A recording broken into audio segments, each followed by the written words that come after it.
नमस्कार मंडळी, अगदी 2 वर्षाचं बाळ हे उपीट आवडीने खाईल या पद्धतीने आज मी बनवते। कढईमध्ये मी अर्धी वाटी रवा घेऊन थोडंसं तेल टाकून मस्त लालसर होईपर्यंत भाजून घेतला।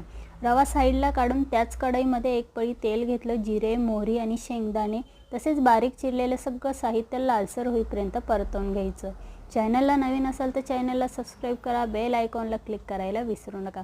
यामध्ये मी चवीप्रमाणे मीठ ॲड केलं, अर्धी वाटी पाणी टाकायचं आणि बारीक चिरलेली कोथिंबीर टाकायची।